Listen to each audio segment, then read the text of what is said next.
Hello students, ધોરણ 10 વિજ્ઞાનમાં આપણે ચર્ચા કરી રહ્યા છીએ ચેપ્ટર 12 વિદ્યુત, જેમાં હવે ભાગ 11માં આપણે આ ચેપ્ટરની જે થિયરી પાર્ટ છે એ અહીંયા પૂર્ણ કરીશું આજે, જેની અંદર આપણે જોવાના છીએ વિદ્યુત પાવર. લેન્સના ચેપ્ટરની અંદર લેન્સનો પાવર આપણે જોયેલો, એટલે આ બે શબ્દ ખાસ અલગ રાખજો. આ છે વિદ્યુત પાવર, જેને પણ અહીંયા P વડે જ દર્શાવવામાં આવે છે. લેન્સનો પાવર પણ P અને એનું સૂત્ર 1/f કેન્દ્ર લંબાઈ. અહીંયા વિદ્યુત પાવરને પણ P વડે જ દર્શાવવામાં આવે છે, એનું સૂત્ર જોઈશું. અને વિદ્યુત પાવરનો જે આપણે એકમ લેવાના છીએ એ એકમની પણ વ્યાખ્યાની ચર્ચા અહીંયા કરીશું. બીજો મુદ્દો વિદ્યુત ઉર્જા. આમ તો આપણે આગળ વિદ્યુત ઉર્જા વિશે જોઈ ગયા, ફરીથી યાદ કરાવું તો એનું સૂત્ર H = I²RT. એટલે આ ભાગ જોતા પહેલા એ ફરીથી રિવાઇઝ કરી લેજો. પણ અહીંયા વિદ્યુત ઉર્જા ફરીથી એટલા માટે લીધું છે કે એના વ્યવહારિક એકમ જે છે એ વ્યવહારિક એકમ વિદ્યુત પાવરના એકમ પરથી અહીંયા ચર્ચા કરેલી છે. આમ તો ત્યાં આપણે ઉર્જા એટલે એનો એકમ જૂલ લઈ લીધેલો, પણ એ જૂલ વ્યવહારિક એકમ નથી. એટલે વિદ્યુત પાવરના એકમ પરથી વિદ્યુત ઉર્જાનો વ્યવહારિક એકમ અને એ જે વ્યવહારિક એકમ છે એની વ્યાખ્યા, એની ચર્ચા આપણે ભાગ 11માં કરીએ.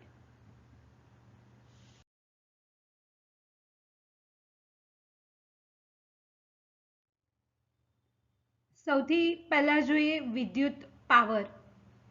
આમ તો આપણે ધોરણ 9માં પાવર અને કાર્યના ચેપ્ટરની અંદર પણ પાવરની વ્યાખ્યા જોયેલી. અહીંયા એ જ વ્યાખ્યા છે. પાવર એટલે કાર્ય કરવાનો સમય દર. કોના માટે આ કાર્ય કરવાનો સમય દર? તો અહીંયા આપણે વિદ્યુત પાવર લઈએ છીએ એટલે ઉપકરણની વાત કરીશું. આપણા ઘરના જે બધા સાધનો છે એ સાધનોનો પાવર એટલે એણે, એ સાધને, એ ઉપકરણે કાર્ય કરવાનો સમય દર. એટલે એણે ચોક્કસ સમયમાં કેટલું કાર્ય કર્યું તો એને પાવર તરીકે ઓળખવામાં આવે. અહીંયા આ સૂત્ર યાદ રાખશો તો સરળતાથી વ્યાખ્યા પણ યાદ રહી જશે. એટલે વિદ્યુત પાવર, જેને હમણાં આપણે વાત કરીએ એમ અહીંયા પણ P વડે જ દર્શાવવામાં આવે છે, બરાબર W/T. W એટલે કાર્ય, વર્ક ડન, અને T એટલે સમય. જ્યારે કાર્ય થાય ત્યારે એટલા જ મૂલ્યની વિદ્યુત ઉર્જા વપરાય છે. એટલે આપણને ખ્યાલ છે જ કે કોઈ પણ પદાર્થને કાર્ય કરવા માટે ઉર્જાની જરૂર પડે છે. તો એ જ રીતે અહીંયા પણ કોઈ પણ ઉપકરણ લઈએ તો એ ઉપકરણ કાર્ય ત્યારે જ કરશે જ્યારે એને અહીંયા વિદ્યુત ઉર્જા પ્રાપ્ત થશે. તેથી જે દરે વિદ્યુત ઉર્જા વપરાય એટલે કે ખર્ચાય એને વિદ્યુત પાવર તરીકે ઓળખવામાં આવે. જો T સમયમાં W જેટલી વિદ્યુત ઉર્જા પરિપથમાં ખર્ચાતી હોય તો વિદ્યુત પાવર P બરાબર W/T. એટલે અહીંયા W ઉર્જા તરીકે લીધું છે, કારણ કે હમણાં અહીંયા આપણે ચર્ચા કરી એમ જ્યારે પદાર્થ કાર્ય કરે ત્યારે ઉર્જા ખર્ચાશે, અને જેટલી ઉર્જા ખર્ચાય એ જ પ્રકારે પદાર્થ કાર્ય કરી શકે. એટલે આ સમીકરણ નંબર 1. પણ પ્રવાહ એટલે કે વિદ્યુત પ્રવાહ પ્રાપ્તિ સ્થાનમાંથી એ સમય માટે ખેંચાતી વિદ્યુત ઉર્જા માટે આપણે અહીંયા આ એક બીજું સૂત્ર પણ જોયેલું હતું. V એટલે કે વિદ્યુત સ્થિતિમાનનો તફાવત બરાબર કાર્ય છેદમાં વિદ્યુત ભાર. એટલે કે વિદ્યુત ભાર ના વહન માટે થયેલું કાર્ય. તો એના પર અહીંયા ડબલ્યુનું સાઇડ ચેન્જ કર્યું એટલે આપણને સૂત્ર મળ્યું V ઇન્ટુ ક્યુ, વોલ્ટેજ ઇન્ટુ વિદ્યુત ભાર. આ બે સમીકરણ ભેગા કરીએ એટલે કે ડબલ્યુની કિંમત સમીકરણ 1માં મૂકીએ તો P બરાબર ડબલ્યુની કિંમત VQ છેદમાં T, એટલે આ સમીકરણ નંબર 3. હવે અહીંયા Q છેદમાં T જે આપણને જાણીતું દેખાય છે અને એ છે વિદ્યુત પ્રવાહ I નું સૂત્ર જે આપણે સૌથી પહેલા જોયેલું. વિદ્યુત પ્રવાહ I બરાબર Q છેદમાં T, એટલે વાહકના આડછેદમાંથી T સમયમાં પસાર થતા વીજભાર, એટલે I is equal two Q છેદમાં T, એટલે Q છેદમાં T ની કિંમત I એ ફરી સમીકરણ 3માં મૂકીએ તો આપણને સૂત્ર મળશે P is equal two VI. આ જે બધા સૂત્રો છે એ ધ્યાન રાખવાના છે કારણ કે દાખલાની અંદર આ અલગ અલગ સૂત્ર કામ લાગશે. સરળ છે. આ સૂત્ર ધ્યાન રહેશે P બરાબર W છેદમાં T. ત્યાર પછી Vનું સૂત્ર યાદ રાખો, Wની કિંમત મૂકી દો. ત્યાર પછી I વિદ્યુત પ્રવાહનું સૂત્ર યાદ છે, એ કિંમત મૂકીએ એટલે આપણને આ દરેક સૂત્ર પ્રાપ્ત થશે. એક પેજની અંદર આ બધા જ સૂત્રનું લિસ્ટ તૈયાર રાખવાનું એટલે દાખલા ગણતી વખતે કામ લાગે.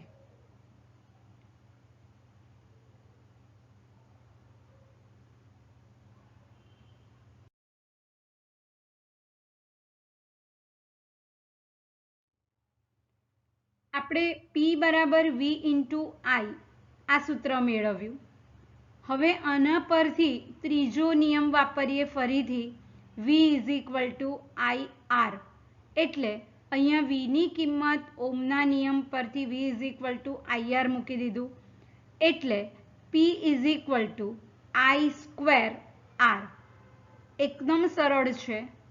આનો અહીંયા સૂત્રમાં આ બધા સૂત્ર જે આપણે 4 તારવ્યા એનો ક્રમ બદલાય તોય વાંધો નથી. પહેલું સૂત્ર વાપર્યું બનાવ્યું જે પાવરનું P is equal to W છેદમાં T. ત્યાર પછી વોલ્ટેજ V બરાબર W છેદમાં Q. ત્યાર પછી I is equal two Q છેદમાં T અને ઓમનો નિયમ V is equal two IR. આ 3 સૂત્રનો ઉપયોગ કરી અને આપણે P is equal two I square R સૂત્ર મેળવ્યું.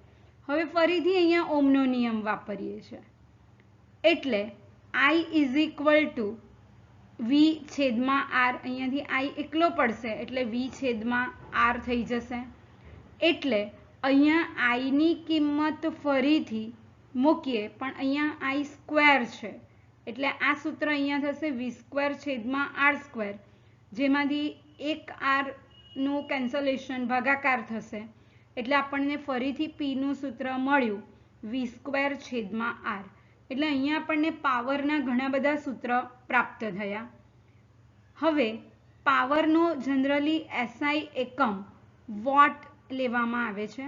તમે બલ્બ કે કોઈ પણ સાધન ઉપર એનો પાવર કેટલા વોટ છે એ વાંચ્યું હશે. એટલે અહીંયા સમીકરણ 5 પરથી જો વોટનો એકમ તારવવામાં આવે તો વોટ બરાબર વોલ્ટ ગુણ્યા એમ્પિયર થશે. અહીંયા P ઇઝ ઇક્વલ ટુ Vનો એકમ વોલ્ટ છે અને Iનો એકમ એમ્પિયર છે. સમીકરણ 5 પરથી પણ એ જ અહીંયા થશે કારણ કે અહીંયા V સ્ક્વેર છે, 2 વખત છે, પણ અહીંયા ધ્યાન આપશો તો આ સમીકરણ પરથી સરળતાથી વોલ્ટ ઇન્ટુ એમ્પિયર સૂત્ર પ્રાપ્ત થશે. એટલે 1 વોટ બરાબર 1 વોલ્ટ ગુણ્યા 1 એમ્પિયર.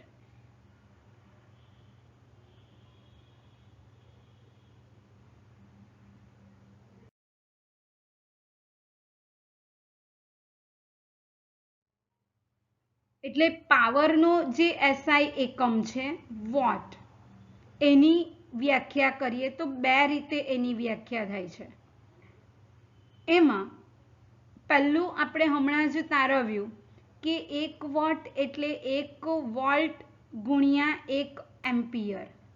આના ઉપરથી જો 1 વોટ પાવરની વ્યાખ્યા આપવી હોય, એટલે કે કોઈ પણ ઉપકરણ કે કોઈ પણ સાધન છે એણે 1 વોટ પાવર ક્યારે ખર્ચેલો કહેવાય, ક્યારે યુઝ કરેલો કહેવાય, તો જ્યારે 1 વોલ્ટ વિદ્યુત સ્થિતિમાનનો તફાવત કોઈક ઉપકરણને આપવામાં આવે અને એ સાધન કે એ ઉપકરણ 1 એમ્પિયર વિદ્યુત પ્રવાહ ખેંચે તો એ ઉપકરણ કે સાધને ખર્ચેલો પાવર 1 વોટ છે એમ કહી શકાય.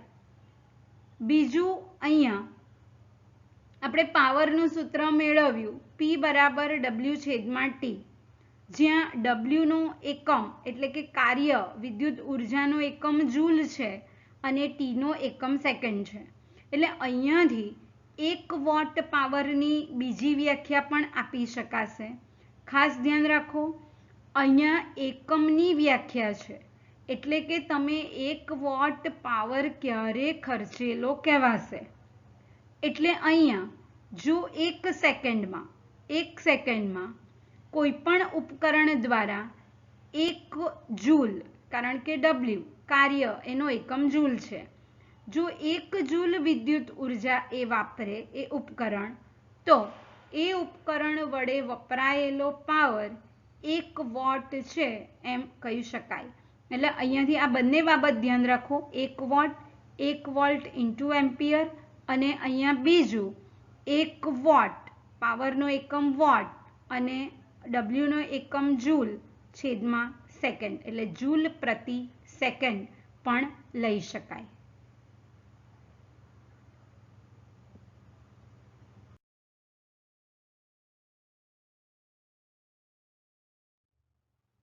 હવે આપણે જોઈએ વિદ્યુત ઉર્જા અને એનો વ્યવહારિક એકમ અને એ વ્યવહારિક એકમની વ્યાખ્યા. આમ તો યાદ કરો તો વિદ્યુત ઉર્જા વિશે આપણે આગળ ચર્ચા કરી જ ગયા છે, જૂલનો તાપીય નિયમ, જેમાં આપણે W = I²RT અને ત્યારબાદ આ જે ઉર્જા છે એ ખાસ કરીને ઉષ્મા ઉર્જા સ્વરૂપે મુક્ત થાય છે, એટલે એને હીટ એનર્જી H વડે દર્શાવેલું, એટલે H = I²RT આપણને સૂત્ર પ્રાપ્ત થયેલું. ફરીથી જૂલનો તાપીય નિયમ. પણ અહીંયા એના વ્યવહારિક એકમની ચર્ચા કરવાની છે. આપણે ત્યાં જે એકમ લીધેલો વિદ્યુત ઉર્જાનો એ ખાસ કરીને જૂલ લીધેલો, પણ વ્યવહારમાં જૂલ નિયમ કે એકમ વપરાતો નથી. ત્યાં એકમ જે વપરાય છે એ ખાસ કરીને કિલોવોટ કલાક કે યુનિટ, પરિચિત છીએ જ આપણે યુનિટ વડે.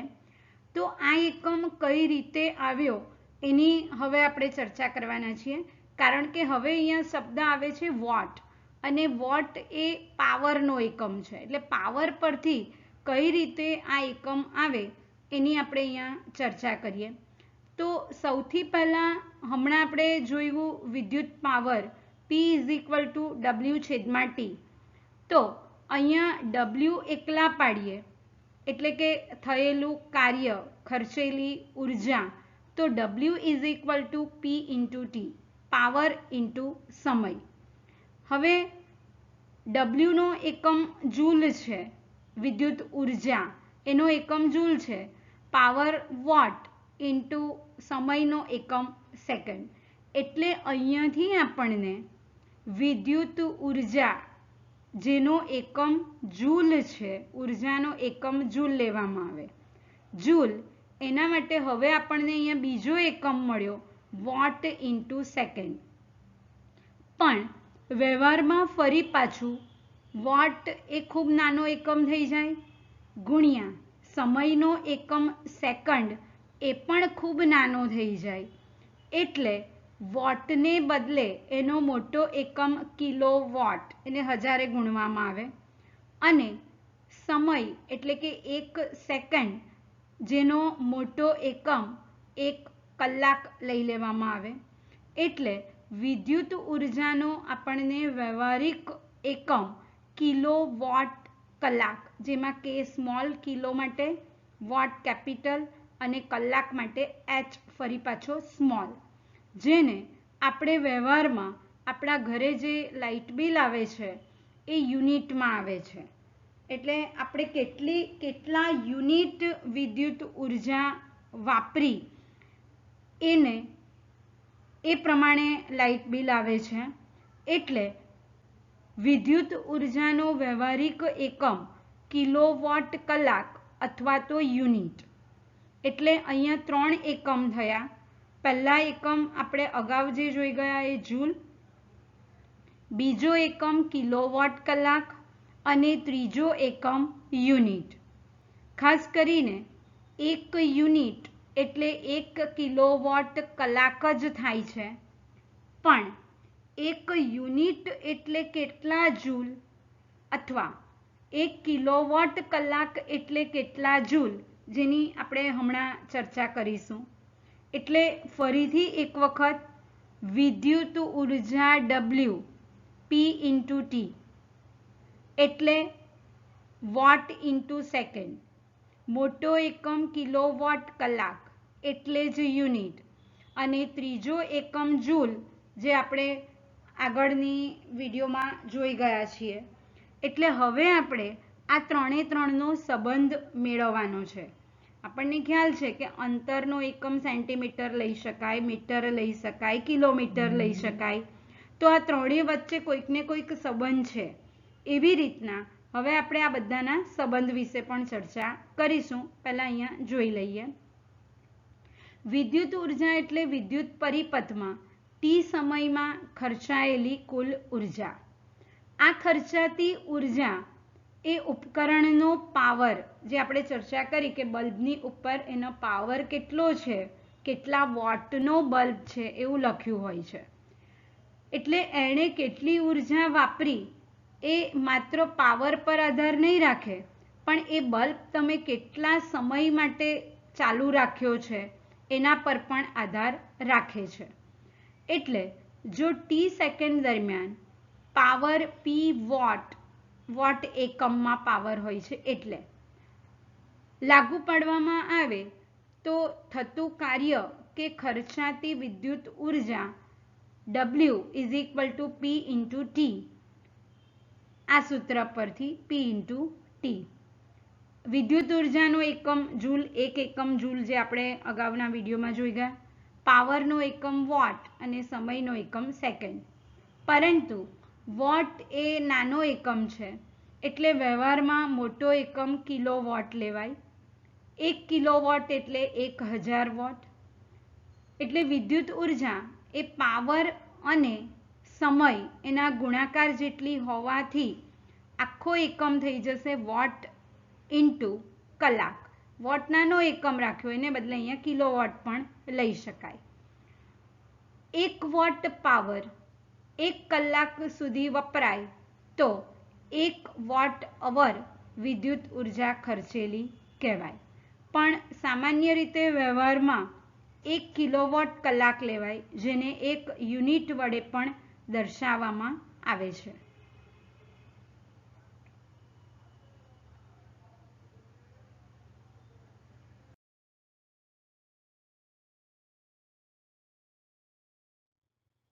હમણાં આપણે ચર્ચા કરી કે વિદ્યુત ઉર્જાના 3 એકમ કિલોવોટ અવર, જૂલ અને યુનિટ. વ્યવહારિક એકમ કિલોવોટ અવર અથવા યુનિટ છે. હવે એનો જૂલ સાથે શું સંબંધ છે એની ચર્ચા કરીએ. તો 1 કિલોવોટ અવર, જેને છૂટા પાડીએ તો 1 કિલોવોટ ઇન્ટુ 1 અવર. 1 કિલોવોટ એટલે 1000 વોટ અને 1 કલાક એટલે 3600 સેકન્ડ. એટલે આ થઈ જશે 36 લાખ. 1 2 3 ને આ 2 5, એટલે 36 લાખ વોટ ઇન્ટુ સેકન્ડ. અને વોટ ઇન્ટુ સેકન્ડ એટલે જૂલ. ક્યાંથી આવ્યું વોટ ઇન્ટુ સેકન્ડ એટલે જૂલ? તો ફરીથી યાદ કરો, P is equal to W છેદમાં T. એટલે W is equal to P into T. પીનો એકમ વોટ અને ટીનો એકમ સેકન્ડ અને ડબલ્યુનો એકમ એ જૂલ કાર્યનો એકમ, વિદ્યુત ઉર્જાનો એકમ જૂલ, એટલે વોટ ઇન્ટુ સેકન્ડ એટલે જૂલ. જેને પ્રમાણિત સ્વરૂપમાં લખવું હોય, સામાન્ય રીતે દશાંશના પ્રમાણિત સ્વરૂપમાં લખવા માટેની આ એક પદ્ધતિ છે કે જેની અંદર એક ડિજિટ પછી જ દશાંશ ચિહ્ન આવવું જોઈએ. તો અત્યારે દશાંશ ચિહ્ન અહીંયા લાસ્ટ છે 36,00,000. તો 1, 2, 3, 4, 5 અને 6 ડિજિટ આપણે ખસ્યા એટલે 3.6 ઇન્ટુ 10⁶ જૂલ. અહીંયા આ વસ્તુ ઓબ્જેક્ટિવમાં પણ આવી શકે. હવે આ વસ્તુ જો વ્યવહારમાં જોવી હોય તો જો આપણી પાસે 100 વોટના 100 વોટ પાવર એવા 10 બલ્બ છે, એને 1 કલાક સુધી ચાલુ રાખીએ, કારણ કે આપણે હમણાં જોઈ ગયા કે વિદ્યુત ઉર્જા એ માત્ર પાવર પર આધાર નથી રાખતી, સમય પર પણ આધાર રાખે છે કે તમે કેટલા સમય સુધી ઉપકરણ ચાલુ રાખ્યા. એટલે 100 વોટના 10 બલ્બને 1 કલાક સુધી ચાલુ રાખો એટલે શું થઈ ગયું જુઓ, 100 વોટ ગુણ્યા 10 એટલે 1000 વોટ થઈ ગયા. 1 કલાક એટલે અહીંયા આવી ગયું 1000 વોટ એટલે 1 કિલોવોટ અને 1 કલાક. તો આપણું જે લાઇટ બિલ કે વિદ્યુત ઉર્જા જે ખર્ચાશે એ 1 યુનિટ વિદ્યુત ઉર્જા ખર્ચાયેલી અહીંયા કહેવાશે. એટલે અહીંયા આપણે લગભગ આ ચેપ્ટરની બધી થિયરી કમ્પ્લીટ કરી છે. એટલે સ્વાધ્યાય પ્રશ્ન તૈયાર કરો. અહીંયા દરેક સ્લાઇડ દરેક વિડીયોની અંદર આપેલા પ્રશ્નો નોટબુકમાં લખવા અને ઓબ્જેક્ટિવ ખાસ સોલ્વ કરવા. હવે પછીના વિડીયોની અંદર આ બધા જ જે સૂત્ર છે, એટલે અત્યાર સુધી જેટલા સૂત્ર જોયા એ પણ એક પેજમાં લખી રાખવા કે જેથી દાખલા ગણવામાં સરળતા રહે. એટલે હવે પછીના વિડીયોની અંદર આપણે આ ચેપ્ટરના દાખલા જેની આપણે ચર્ચા કરીશું.